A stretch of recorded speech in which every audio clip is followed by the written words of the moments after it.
Hi friends, welcome back to the channel. Today we are going to go over the book that has absolutely changed my life. If you don't know me, my name is Sirat. I'm a lawyer and IT technician based both here in Germany and the UK. Welcome to the Productivity and Book Club series. In this video, I'm gonna summarize the key ideas from the book, The 4-Hour Workweek. And then at the end of the video, I will talk about which bits personally resonated with me the most and how they single-handedly changed the course of my life. This book is about how the life that we want is closer than we think it is. And the first key idea is this difference between the differers and the new rich. On one side, we have got the differers, which is like the old school way of thinking.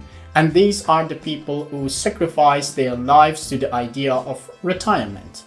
These people might follow a more traditional path, so they might work for 30 or 40 years and then retire at the age 60-65. And Tim Ferriss would say that these people are living in the deferred life plan, which is that I'm gonna work really hard while I am young, and then when I retire, then I will be able to enjoy life. Then on the other side of the spectrum, we have got the new rich. These are the people who have a more new school approach to life, i.e. they try and live the retired lifestyle throughout their life. And they tend to alternate kind of periods of work and periods of fun and periods of holiday. Now, this idea of new rich was a pretty radical idea when Tim Ferriss first suggested it in 2006 or 7, I guess. This has now become much more mainstream. And we have all these digital nomads and the creator economy and the passion economy nowadays. I'm also looking to live the new rich kind of lifestyle, which is sort of a lifestyle where the stuff I'm currently doing isn't directly tied to a location. And therefore, if I want, I can travel around the world and work from a laptop, even keeping my full-time job as an IT technician, because I have an option to work online. And today in many countries and employments, this is very much possible.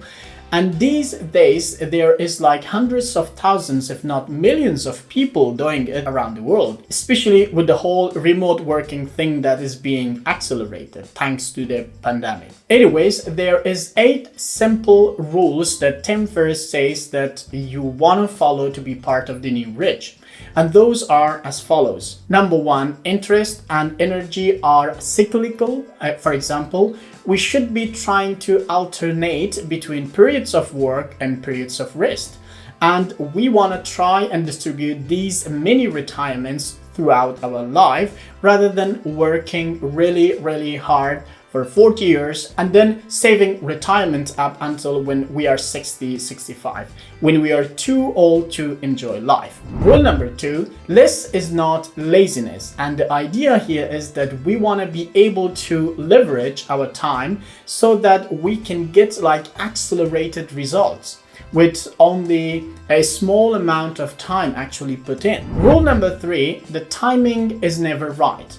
Lots of us are in this mode where we are kind of trapped in the life we have, and the reason that we say we don't want to do something else is because the timing isn't quite right. This is not the right time to get married. It's not the right time to have kids. It's not the right time to switch to remote work or change your job or go to a vacation or whatever.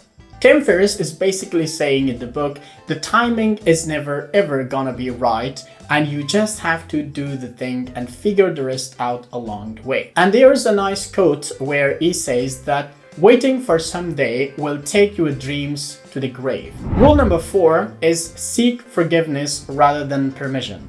Rule number 5, emphasize your strengths. Don't try too hard to fix your weaknesses. Tim Ferriss' point is that focus more on things that you are good at, where you are uniquely placed to leverage up your time and your skills. Don't worry too hard about trying to be good at absolutely everything. Rule number 6, it is money alone is not the solution. Lots of us think that I cannot do X, I cannot do that.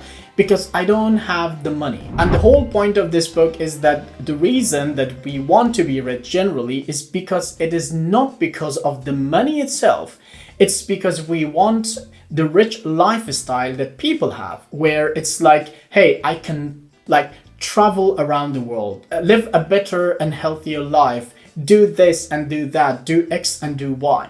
And his main point throughout the book is that you can actually do the stuff that you think you want to do a lot cheaper than you think. And that leads on to rule number 7. Rule number 7 is relative income matters far more than absolute income. Relative income looks at both money and time crucially as being our resources, whereas the differers is to just think about money as a resource. Finally, rule number 8, distress is bad, but eustress is good.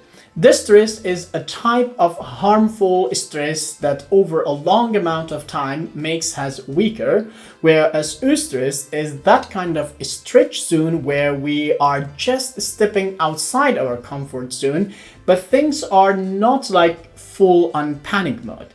And so eustress is what helps us grow, whereas distress is what makes us have problems further down the line.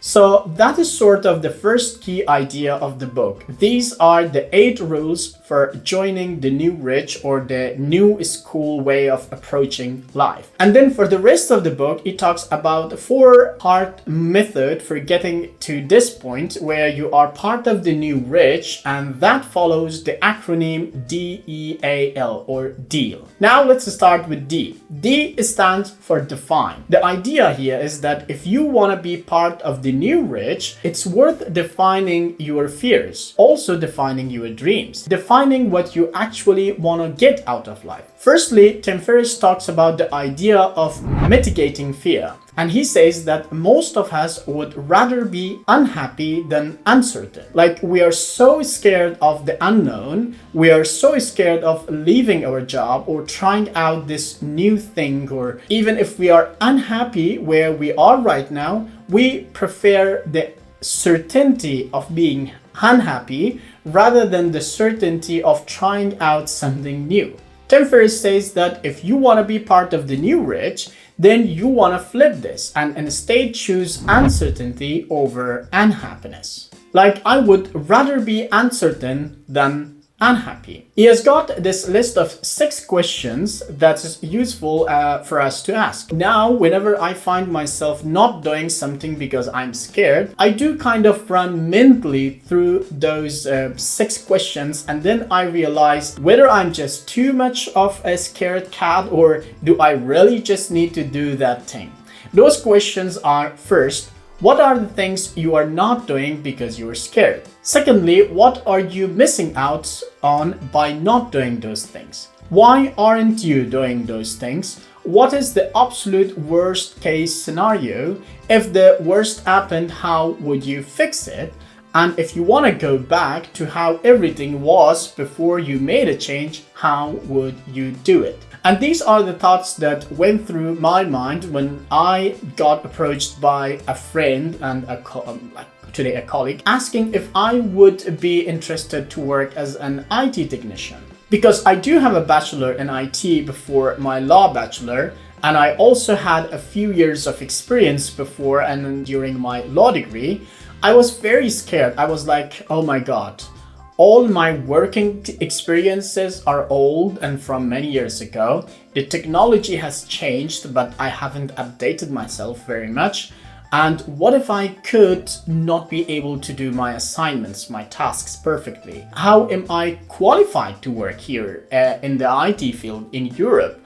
And all that sort of stuff popped up in my head. And I partly spoke to a few friends and my mentors. By the way, you should have mentors and role models in your life that will help you in these kind of situations. And I actually asked myself as well, what am I actually scared of here?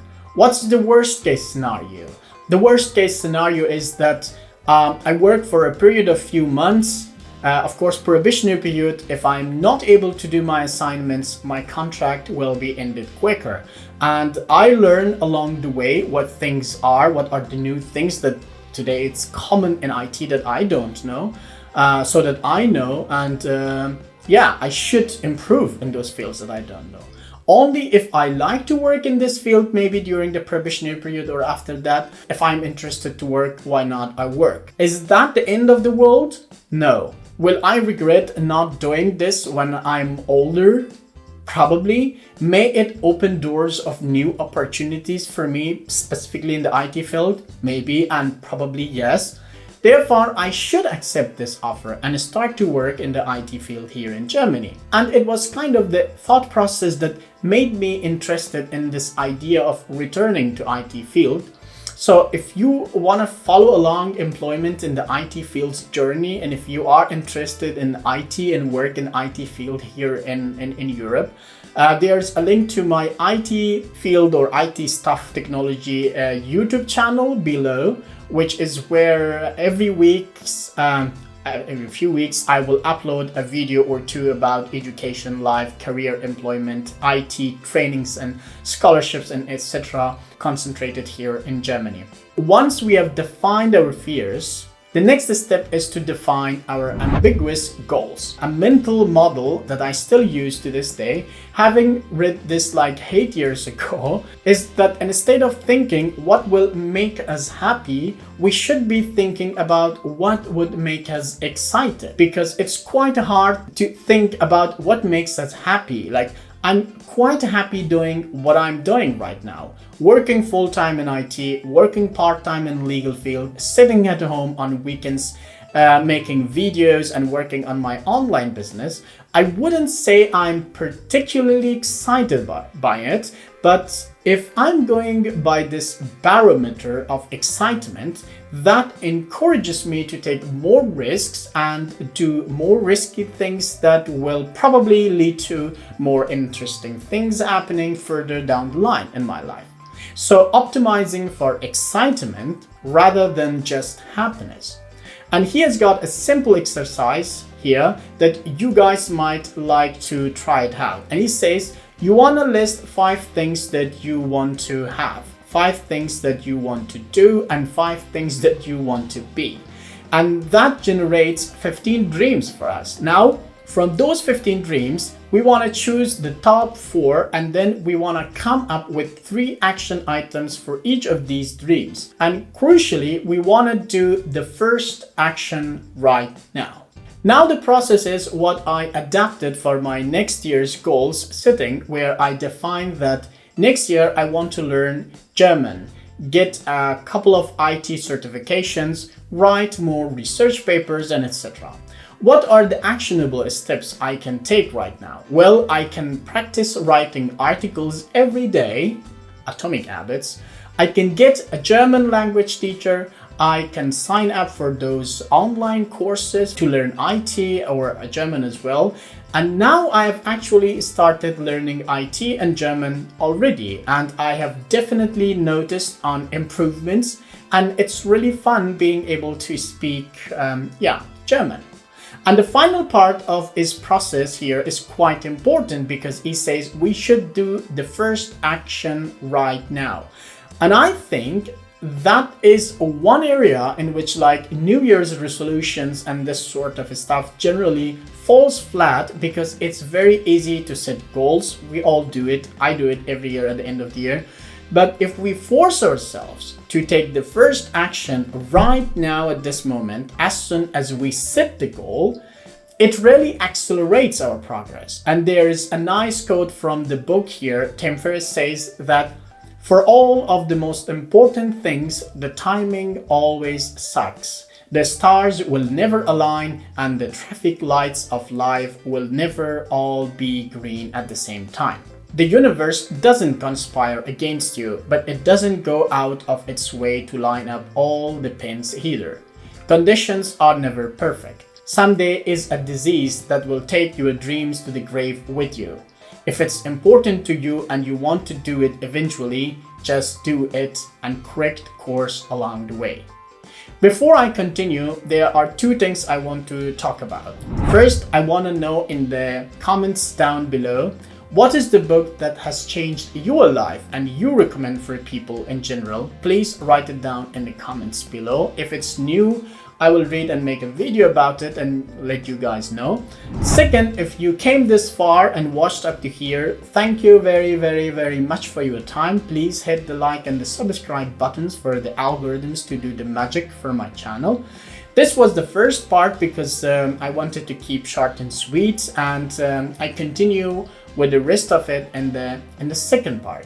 If you can see the second part here, or maybe in the links below. If it's not there and not yet uploaded, please watch other videos and see you in the next video. Bye bye.